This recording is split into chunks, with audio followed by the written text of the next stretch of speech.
Hey, friends, welcome back to the In No Hurry podcast. This is your host, Colt Douglas Claiborne.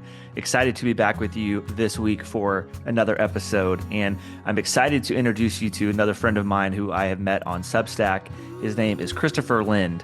And typically, I can describe the guests pretty easily. They're an author, they're a musician, etc. It's kind of hard to put Chris in a box. He's got a lot of different interests and a lot of different areas of expertise. He's worked as a consultant and an advisor for a lot of different companies, especially in the tech world.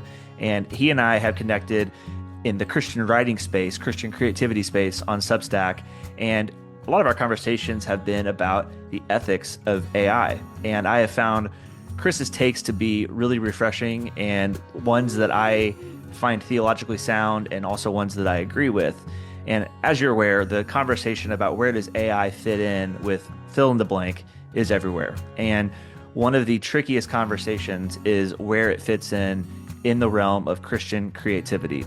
And I think that's a really important conversation to have. I've had that conversation with some people already on this podcast. If you follow me on Substack, you know that that's something that I've been talking quite a bit about. I've written an essay about it.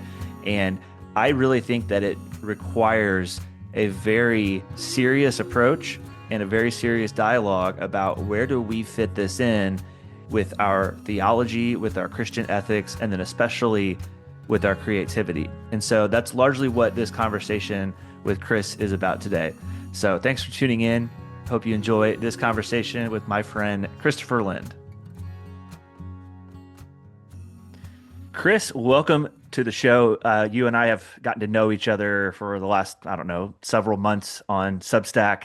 You're one of many people that I've gotten to connect with on Substack, and now you're one of many people who has been a Substacker that's been on the show. So welcome. How you doing, man? Yeah, thanks for having me, Cole. Well, I'm doing well today. It's the end of the week, so that's always good. I'm Yeah. looking forward to the weekend. We're finally through winter and spring's here, which is always nice because the kids get to get out of the house a little bit, and so do I. Yeah. Yeah. We're going to get into your background here in a little bit, but I did want to say, you were one of the first people that reached out to me after I posted last September that I was laid off. And you were just like, hey, like, if you want to chat, even if you just want to vent, whatever, like book a time. And you and I talked over a Google Meet or Zoom or whatever it was, and Yeah, just kind of shared my experience. And you were just, you were a listening ear, and in that moment, that really meant a lot to me. So I don't know. I mean, I'm sure I said thank you then, but wanted to say thank you again because that really no, meant a lot. I mean, that was the first time I've ever gone through a layoff, and I know maybe in your work you've seen that firsthand, maybe more so than I have, given the nature of what you do professionally and just being around different yeah. businesses. But yeah, that was a first for me, and I didn't really know how to navigate it, and so it was nice to hear you weren't like, hey, I'm not coming to you with all the answers. Just if you want to have somebody to hear you Yeah. out, I'm here. So yeah, I really appreciate Well, and that. it's a very disruptive experience for everybody. I've been Hmm. through it, and I've been the one on the other side of it.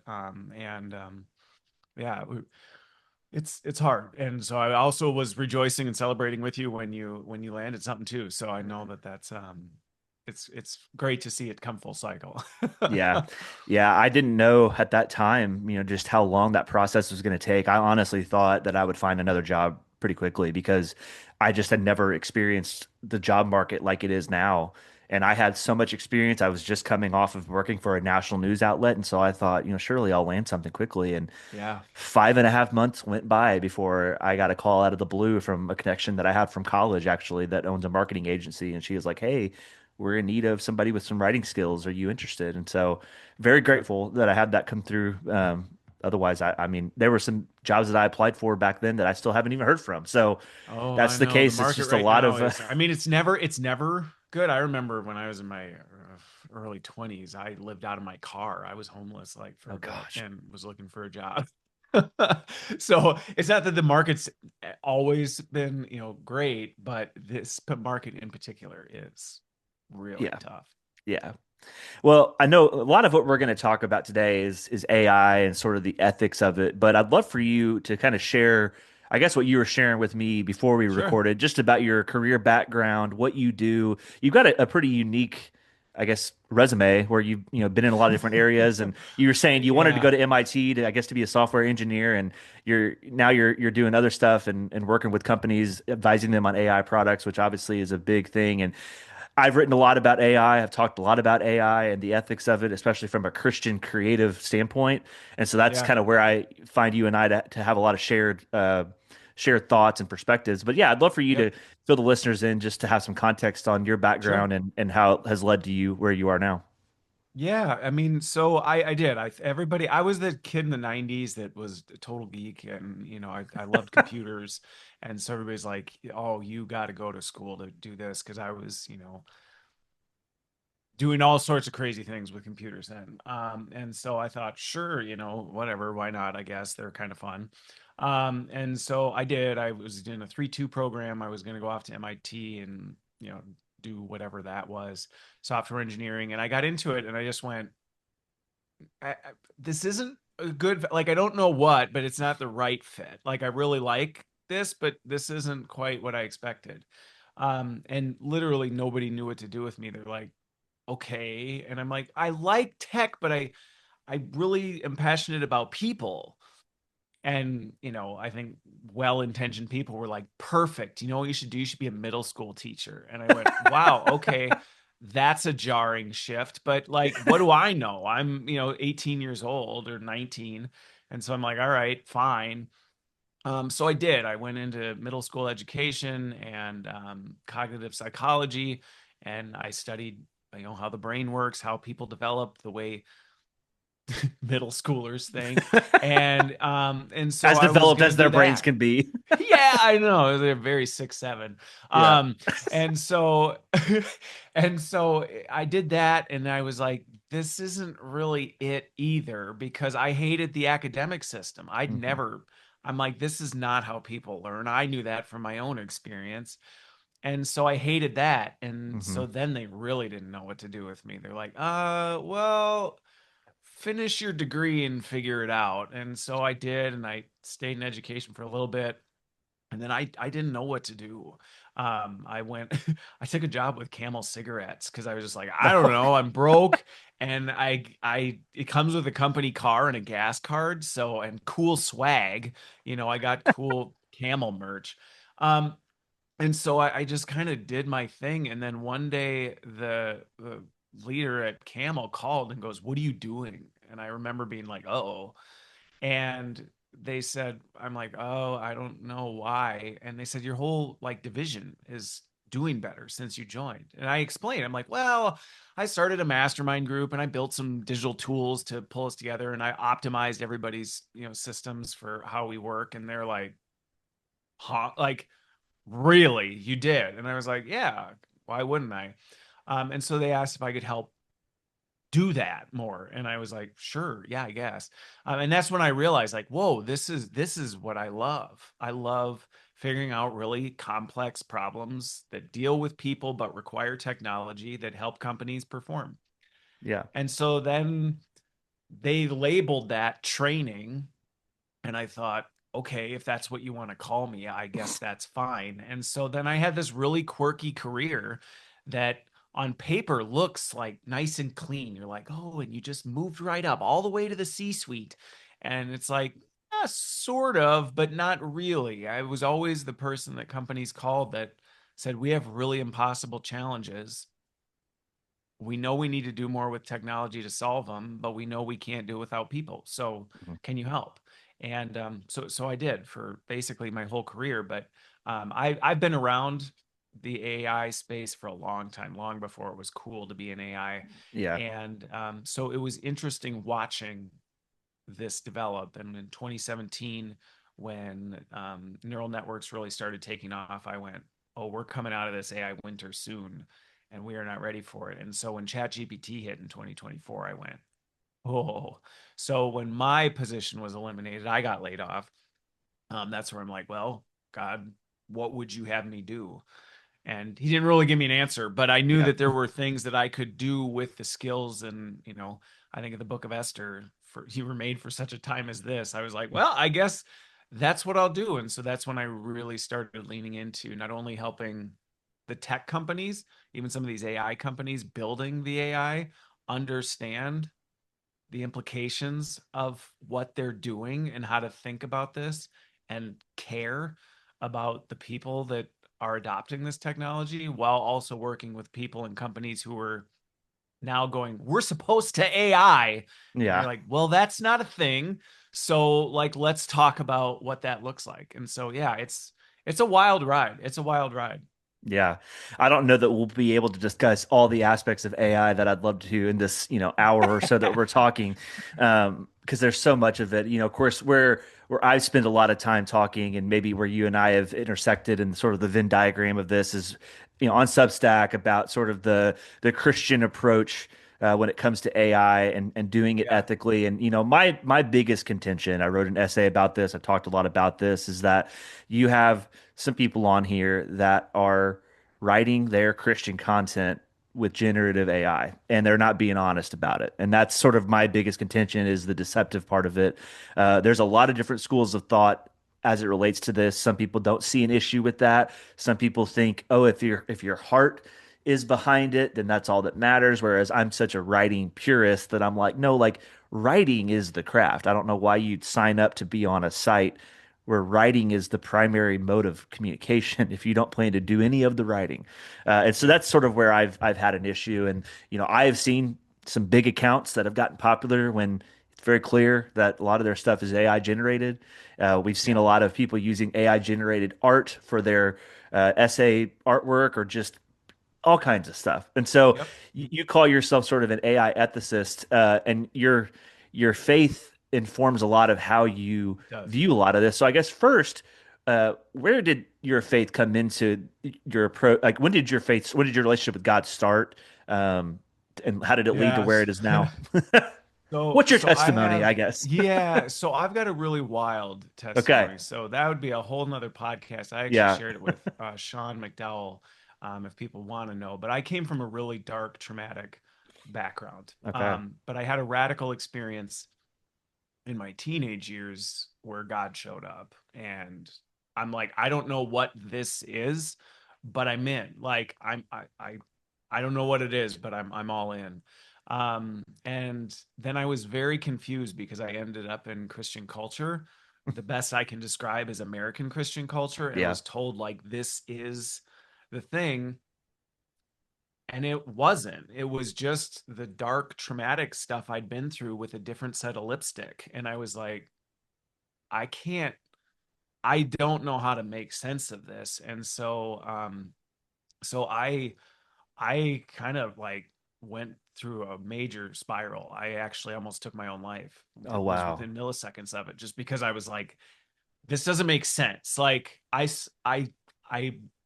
signed up for you, God, and I haven't seen you anywhere. And I had a radical encounter with him again, and he's like, "You're not wrong, um, but this isn't how I want it to end for you." And so I went through a lot to kind of recover and heal and do all this stuff. So I would say then what really happened and what changed for me significantly, because I got married to my wife who was a Christian, and then we started having kids. And I was trying to navigate it, through the Christian cultural lens and figure out who God was. And finally, God was like, "It's time you know me for me instead of who people tell you I am." Yeah. And this was probably a little over 10 years ago. And I'm like, well, how? Which is ridiculous because I went to a private Christian college. I had an undergrad in biblical stuff. Like you'd think like Yeah. I'd know the answer to this, but I didn't. And God's like, I gave you an entire book. Yeah. Read it. And I was like, well, what a novel idea, like, and I remember reading through it and just going, whoa, whoa. I mean, the first year I read it 4 times, and it was just like, wow. You read And through so the I'd entire say, Bible 4 times? yep, Wow. yep. I just was like, oh my goodness, this is not at all what this was. This is who I met. Like, this is who I said I signed up for, that I have not been able to find. And so for the last 10 years, I've just really seen God work in radical ways. And in many ways, I'm like, I think, God, not only were you preparing me to be a better dad because I've got 8 kids, um, but he was preparing me for this moment. Hmm. He was preparing me for this moment because I wrote an article about it where I'm like, everything you need to know about AI is in the early chapters of Genesis. Yeah. I mean, it's all there.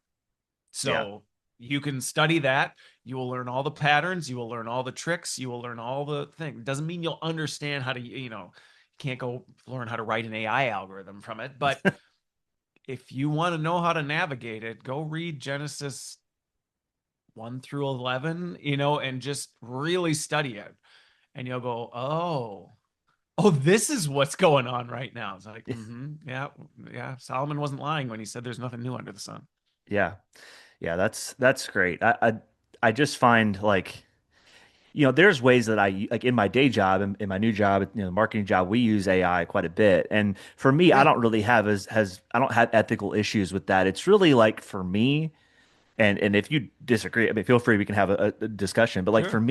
for me, it's when you purportedly are telling something that is based from your soul and like a soul relationship with God, and it's really just you have fed an LLM, a prompt, and then it gives you, Christian sounding content. Like when I read somebody's article that's like describing their situation, their faith, their testimony, I'm going into that assuming that it's coming from their soul, and that's what I want to Yeah. read. And so that's where I have an issue is, we have people that write a lot of poetry on Substack, and frankly, like I know that AI detectors are fallible.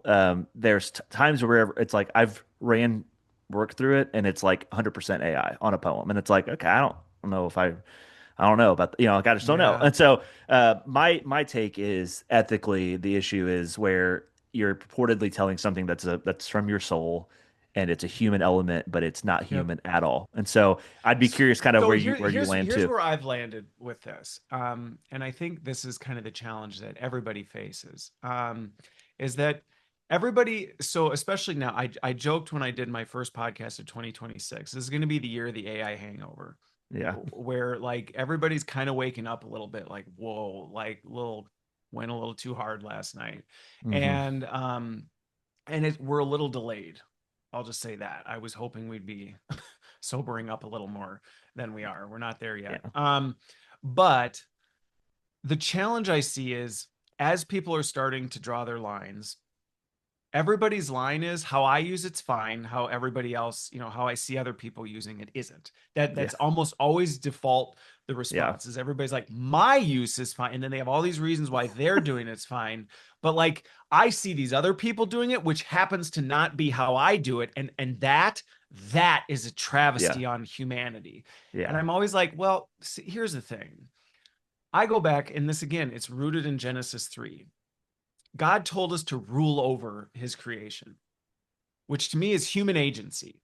It is human agency and ruling over it. And to me, that is what people keep surrendering with AI. That I go, that is a cosmic mistake Hmm. when you let AI make decisions for you. And I think that's a lot of times what people feel when they see something that's what I would say AI generated that doesn't have human agency, where you're just like, that was a pattern manufactured together by a machine. And I think that's in our soul what we really feel when we're like, no, that's cold and hollow and there's something in it. But we don't really quite know how to describe it, especially non-Christians, because they're just like, Hmm. I don't know what that means. And so there's something hollow about it that we sense. And I see that in everything.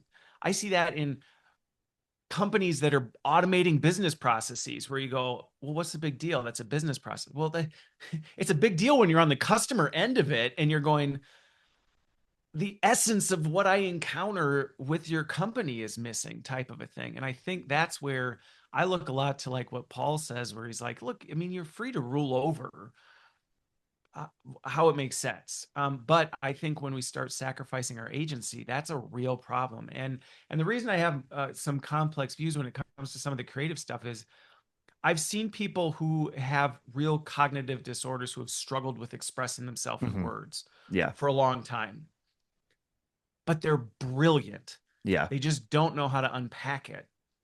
And so I've seen it help them. But whenever I coach them, I'm like, okay, but you're ruling over it and you're developing the skills as you go, right? Yeah. Because if you're just like, yeah, this is really convenient now. I just Yeah. puke in AI and take whatever. I'm like, well, okay, you're not ruling over it anymore. And I think I see that with the same thing. Some of the most brilliant creatives I know are using AI in different ways. And conveniently, it's always like the way I do it's fine. But this Yeah. person, and I'm like, okay, just stop. Like, let's focus on agency, and then we can actually get to a point where I almost can universally get people to go, yes, that way you just described it. I hate AI like that. And you're like, yes, and we should. Because going back to Genesis 3, it is a violation of what God tells us to do. Yeah. And I, Yeah. I I have one thing that I tell people all the time. I'm like, would you sign your name to it? Anything? Like, would you go, that is me? Could you defend it if somebody stood you up and said, this right here was produced by you? Do you stand with that? The number of people that would go, I mean, like, I guided it. And you're like, nope, that's not an acceptable answer. Yeah. What is your take on, I've seen some debates on this. Some people would contend that generative AI is kind of blurring the lines of plagiarism because I guess Oh, theoretically I mean, the way AI, which something that I also would love for you to do is kind of explain maybe some misconceptions of AI and how it works that, maybe the yeah, average person doesn't understand. But basically it's taking, I guess, an average of ideas that are available on the internet and kind of congloming them. I don't know if that's a word. I'm making that up. Congloming them together. Big I don't know. Homogenizing them together. coagulating them. Yeah. But bringing them all together in a way that's like, either way, like it's not your original idea. So like you could make the argument, and I would kind of land on that side of it that like it kind of ventures on Yeah, plagiarism. But yeah, I'm curious sort of like where you stand on that, but also more interested in kind of sure. how you would explain AI to people that like they know it from the surface level or they've used Chat GPT, but like there's probably things that they don't realize on how it works and like how you can tell Sure. that it's AI, that Yeah. sort of a thing.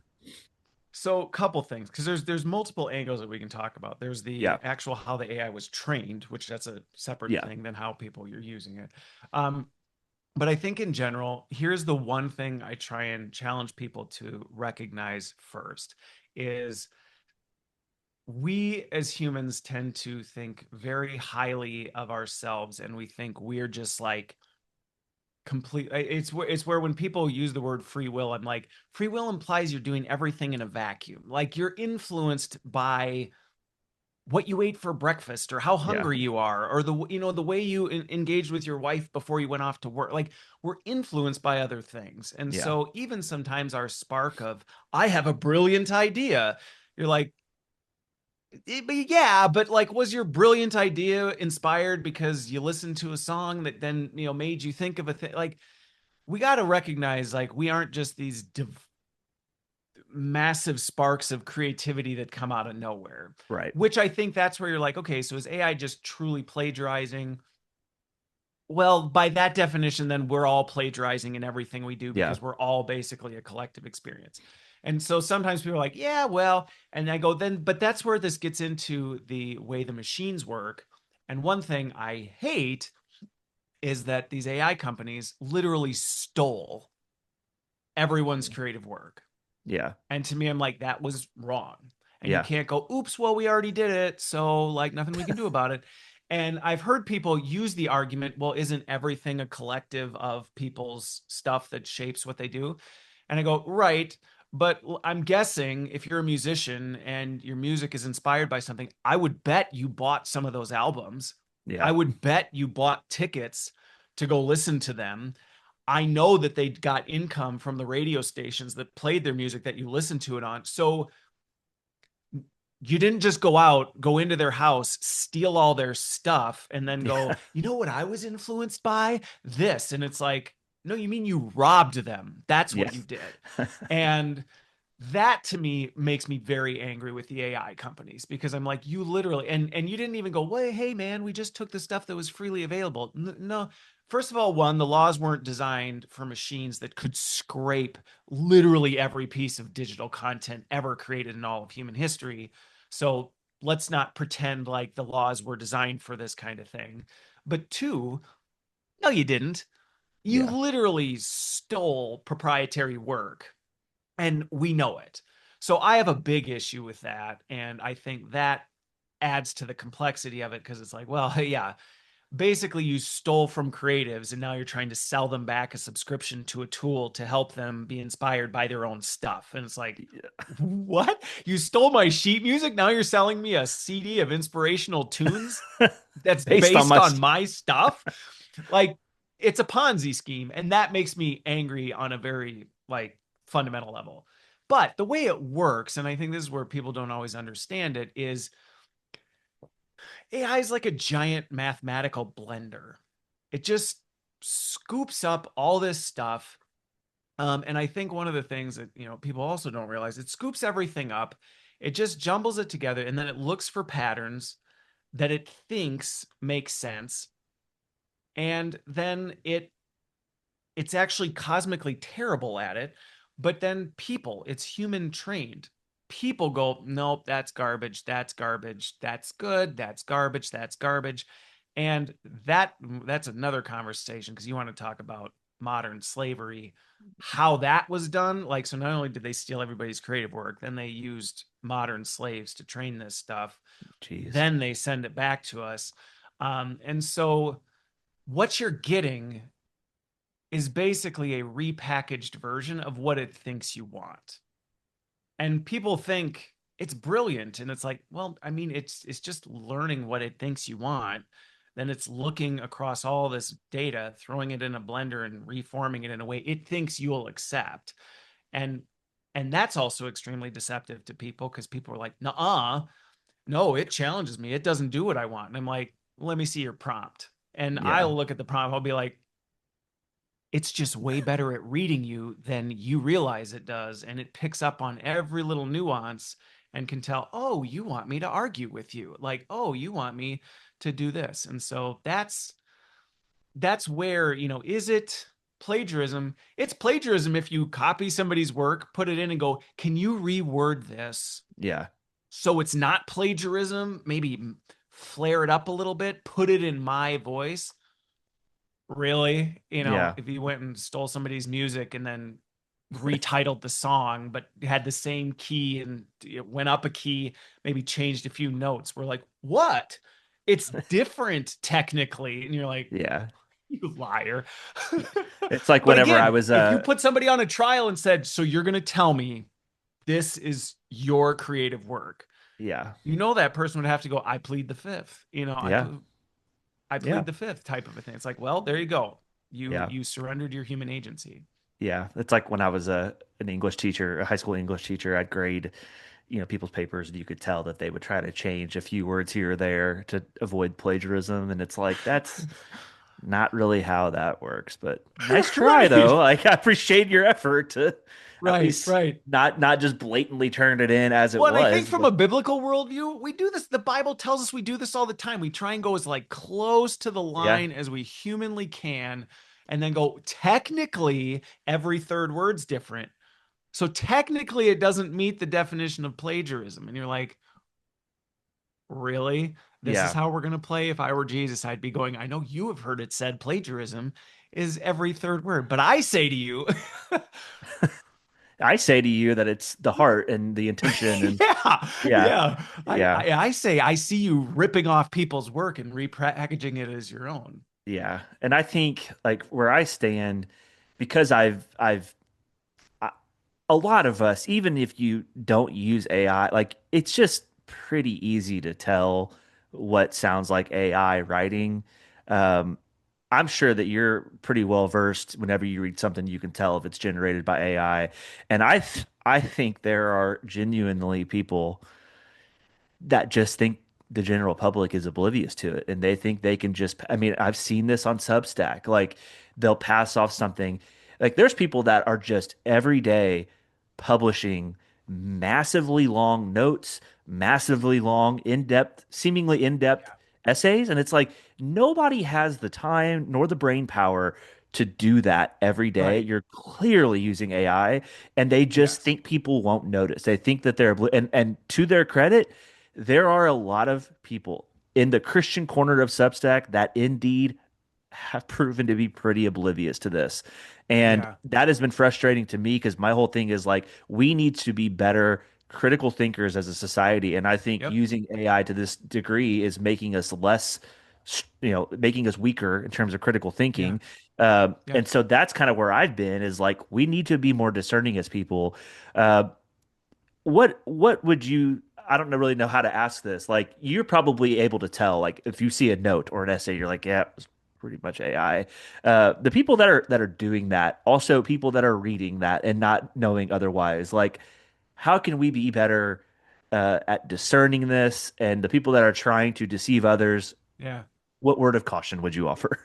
So, so the thing, because I get asked a lot, they're like, because Yeah. I'll talk about like plagiarism detectors are, they're always behind. We've become a society of trying to judge, and I'm like, the Bible's clear about that. So like, if you're going around going, you're an AI, you're a bot, I'm like, okay, well, you're in violation of what the Bible says, so knock it off too. But I think what I like to do, because I think this critical thinking is a real problem, and it goes back to our human agency. Like we're surrendering our human agency of using this brilliant mind that God's put between our two ears to go, yeah, but I got to keep up the pace of some arbitrary tech bro who told me that now I can do 10x the what, and you're like, what? Like, why? Um, but so people will ask, they're like, well, so what do you recommend? Like, how do we actually encourage critical thinking? How do we push that? And I'm like, honestly, ask follow-up questions. You want to know the number one way to tell if somebody is misusing AI. I won't even say like, is it AI or not AI? Because it's like, well, I don't care about that. But you want to see if they're misusing it.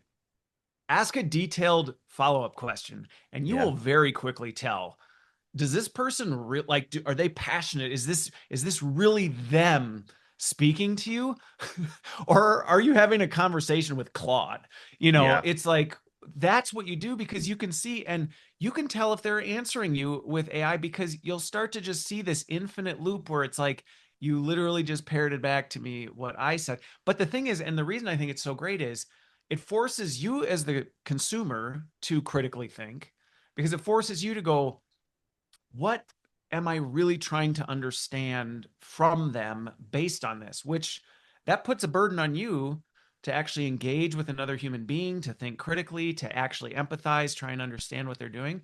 And you're also reinforcing with the other person. Because I can tell you right now, I have been on stage with people and panels who have had their chat GPT Claude answers ready to go, and I will fire right back at them. So explain to me, what do you mean by that, or where have you actually seen that in practice? Because I'm really genuinely curious. Everybody says that thing, Yeah. keep humans in the loop, but how are you doing that? And you just watch the color go from their faces. They're like, Yeah. well, the humans in the loop is the important part of it. And I'm like, that's, you just said back to me what I asked you. Can you help me understand what you're doing? And again, does it make people uncomfortable?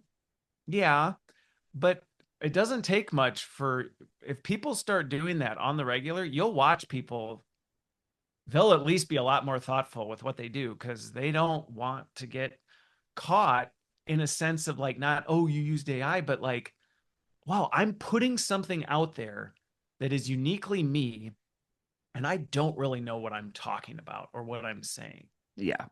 No, I think that's wise because yeah, if you haven't done the research, you haven't really spent time with something, you're not going to know it in and out like you would if if you just prompted AI and you counted on that as the output, you probably don't know it as well. You can't answer the follow up. So I think that's a good way to put it.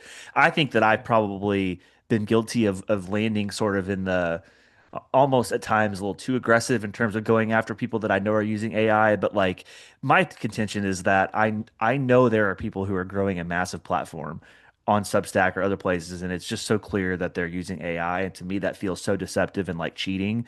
And I just the people that are doing it honestly like are kind of being left behind. And so I've taken up a fight kind of for people in that regard. So Well, and if you I think to this, for you, because I've engaged with your stuff, and I yeah think we need that. This is the thing. This is the way God yeah works. He works with different people, and And nobody's a better assessor of whether AI is being misused than somebody who's an expert in that area. Yeah. Because AI looks brilliant if you Yeah. don't know what if you're not a subject matter expert in something, you're like, wow. Like that's Yeah. where AI coding, everybody's like, man, AI is so good at coding. Yeah, talk to a software engineer and be Right. like, Yeah. AI is great at coding. And a software engineer will be like, are you out of your mind? Like, what are you talking about? Yeah. But the same is true with everything. And I think that's probably why you feel it more with writing, because you know the time that goes into writing. You know the Yeah. heart that goes into writing. You know the effort that goes into researching what you're talking about and creating creative thoughts around it. And so when you see somebody go, write me an essay on blah blah blah, and then they post it, you're like, and then you Yeah. see all these people go, wow, what brilliant things that you came up with. And you're like, And that's then not even them. they accept the compliment Yes, they for accept the something that's praise and they're not like, that "Oh, they thank did. you. I am so wise on Yeah. this. What was the book that I was writing about again? I don't Yeah. know." But Yeah. anyway, whatever that is thing I said. Right. And that's why we need the subject matter experts to challenge, to push.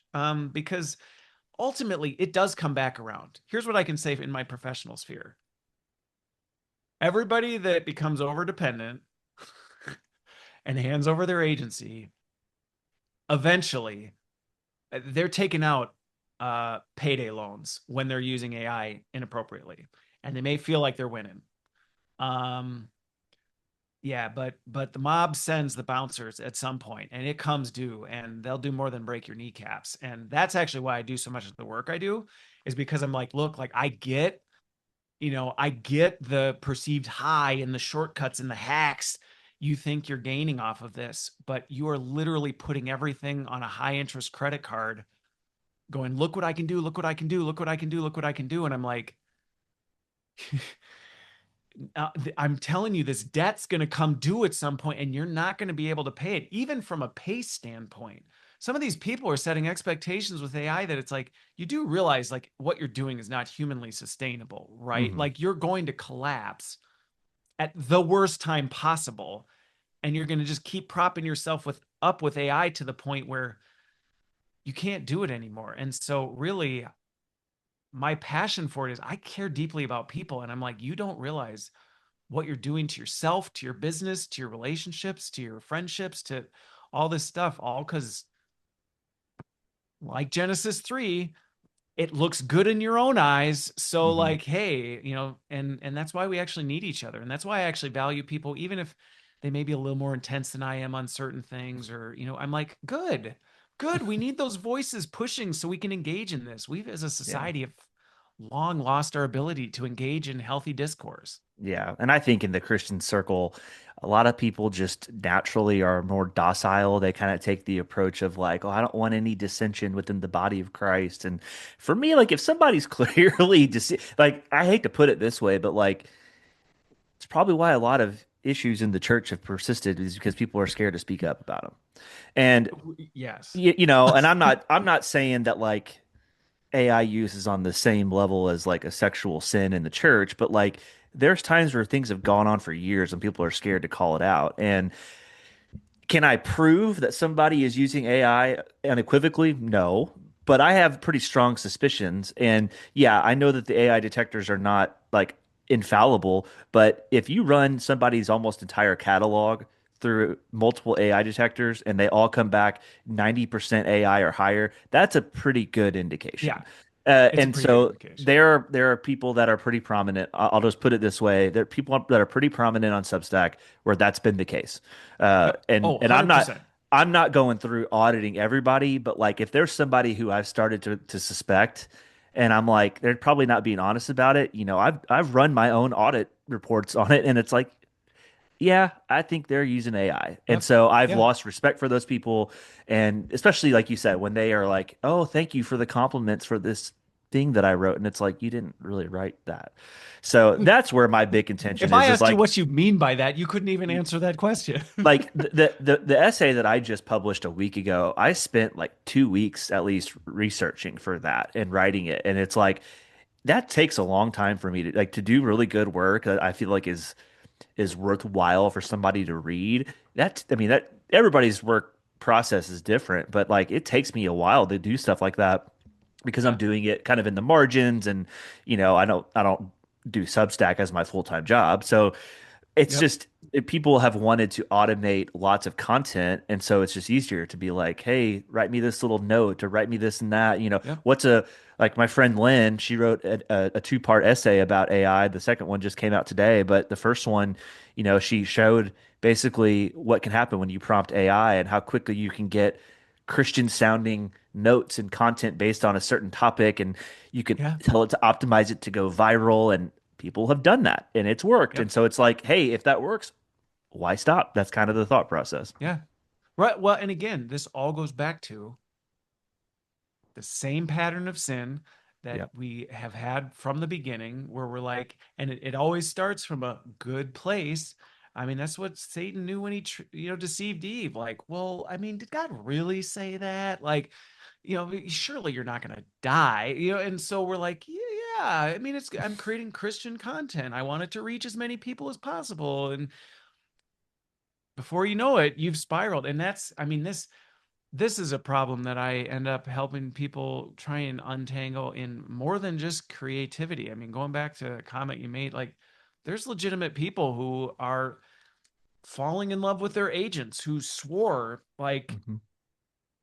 I would never, but I just my spouse doesn't really affirm me. I don't ever hear positive things. So it's just kind of nice to hear that. And then like pretty soon it's more than that. And you're just like, yeah, this is what happens when you are not relentlessly disciplined with a tool that is designed to give you what you want. Yeah. That's what it's designed to do. And that Yeah. is extremely dangerous. Yeah. You mentioned how I guess we're kind of in like a hangover period with AI, and kind of like, oh, I consumed too much, now we're dealing with the after effects. So if you're to look ahead to maybe 5 years from now, um, in a perfect world, what would the approach and perspective about AI be? I guess particularly in the creative fields, and I guess even more specifically in the Christian circle.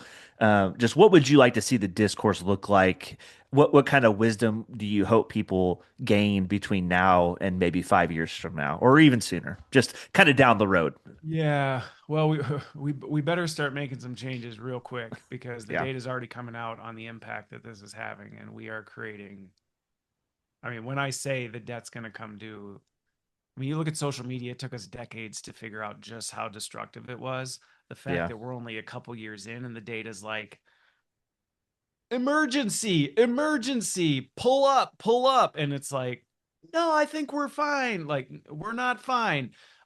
So, I really hope we do. I honestly, I think some of the biggest things go back to, I hope people very quickly learn that if you don't stand behind whatever you are leasing AI to do, and you would not put your name on it and say, I did that, don't do it.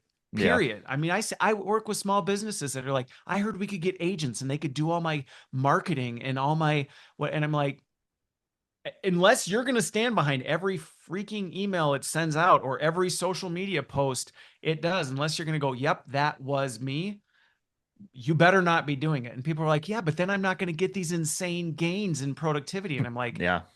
yeah, exactly. That's correct. You won't, because you will actually have to take responsibility and ownership over what you're doing with AI.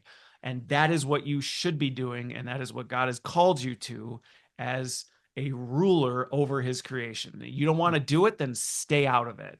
Hmm. So that is very much kind of like I'm I'm pretty hard on people when they're like, Yeah. but, and I'm like, take it up with God then. You think that he should have made you be able to do 200% more? Well, then go pray to him about it and watch what Yeah. happens, because he'll go, I designed you this way. So I think there's that.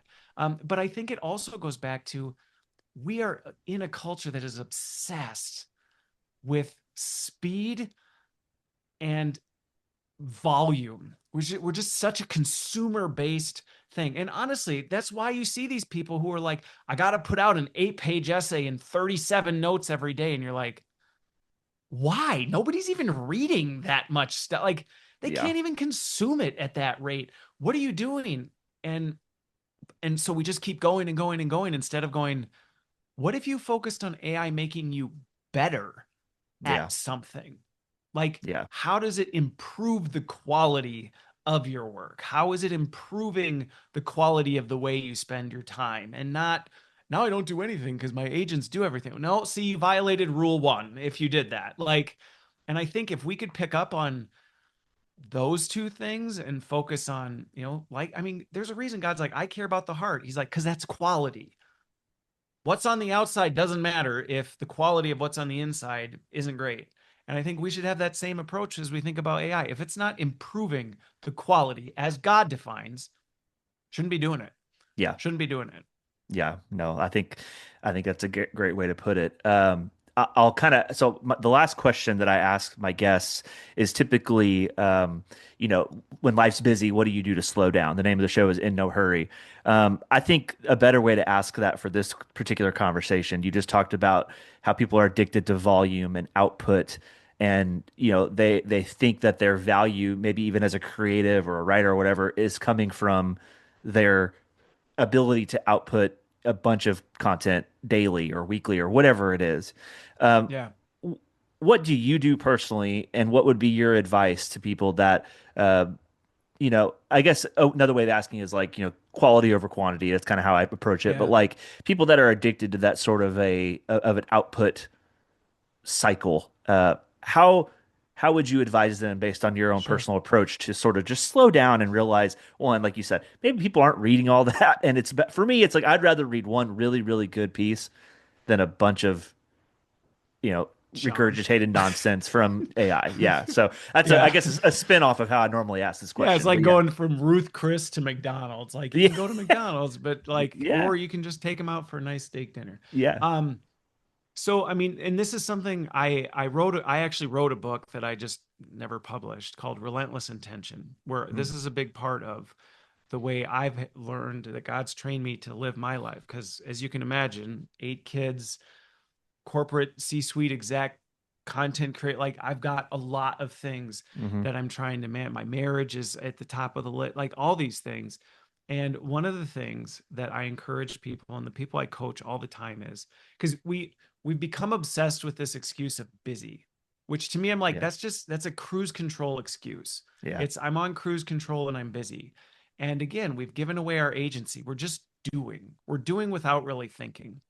And so, something I do for myself and something I encourage people to do all the time is stop saying you're busy or I don't have time, because we all have been given the same 24 hours in a day, 365 days in a year. And actually force yourself to say, I am choosing to do this over these other things, yeah, and answer why and give an account. God tells us to give an account. So do it. And if you could not stand before God and go, I am doing this, I'm choosing to do this instead of these things, and I'm choosing to for this reason. And if you can't say that with confidence, or you would go, yeah, well, like if you start dabbling, you really should step back and go, I probably need to spend a little more time seeking God's wisdom on, is this the best use of my time? And I take that very seriously, and I tell people that I something that didn't come up, but I grew up in a funeral home, and something people do not take into account enough is we love to think we've all got all this time, and you don't. mm-hmm. And so we waste a lot of time on cruise control thinking I'll get to it later. I'll do this later. I'm just writing all this and building an audience so I can be set, and then I'll spend time with my family or whatever. And it's like, yeah, until your reputation's tanked and your wife left you and your kids don't talk to you because you were obsessed with chasing something you couldn't even answer the question why, type of a thing. And I think that it's not what people want to hear. Mm-hmm. It's super uncomfortable when you first start doing it, and somebody's like, hey, can you do this thing? And you go, no. And don't just say I'm too busy. Say, I actually have these other things that are of utmost priority, and given that, I just don't have capacity to take on more. Yeah, it's really uncomfortable. It's really uncomfortable to give an account, Yeah, but forces you to be way more intentional. yeah. No, I love that answer. I'm glad I switched up kind of the premise of that question. That was good. That was good discussion. I know you're on Substack. I know you're also pretty active on LinkedIn, but if people want to connect with you, I guess what are the best ways to follow you? And I know you do a The lot of Q&As on Fridays. I think that's probably coming after we get off this yeah, call later here. this afternoon. But yeah, I know you're on Substack, which I'll link that in the show notes. But any other ways that people can follow you or get in touch?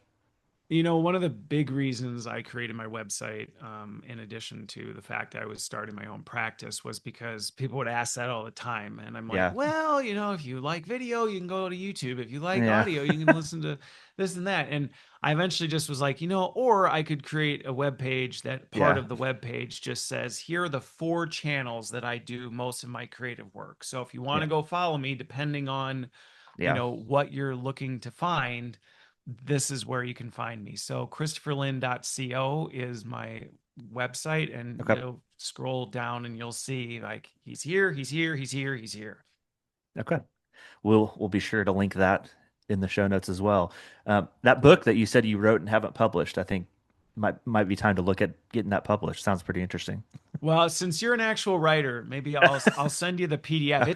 It's like done. I have early praise of like Yeah. the whole thing. And it's just kind of one of those like it was one of those I did it because God really put it on my heart, and Yeah. then it got to the point and it was like stop. And that was one of the hardest things that I had to do was go, wait, like, I wrote a whole book. What do you Yeah. mean don't pub like what do you mean wait? I'm Yeah. like, okay. So Yeah. Good deal. Well, Chris, thanks so much for joining the show. It was great to talk with you. I'm sure we'll be uh, in some conversations in the near yeah, for future sure. on Substack and wherever else. But it was nice talking with you and excited to share this conversation with people. And it's really interesting to hear your background too. A lot of stuff I didn't know about you. So Yeah. thanks again for your insights. And I'm sure there's a lot more we could talk about in terms of AI. And so maybe we'll have to do a part 2 to this conversation. Okay. You know where to find me. Yeah, And you'll always get me, not my agent. that's right. Yeah, this is the real Chris here, not That's right. not Chris's agent. So that's good. That's right. All right. Thanks for having me. Yep. Thank you. Well, thank you to Christopher so much for joining the show. I really hope that you found that conversation to be edifying and interesting, like I did. I learned a lot from Christopher just in that conversation, but also in all the times that I've communicated with him on Substack. So be sure to give him a follow on there. If you're not already on Substack, I would highly recommend it. You can get on there. You don't have to write. It's mostly a place for writers, but you can get on there and just read and interact. And there's a lot of really smart people that are on there that are talking about important topics.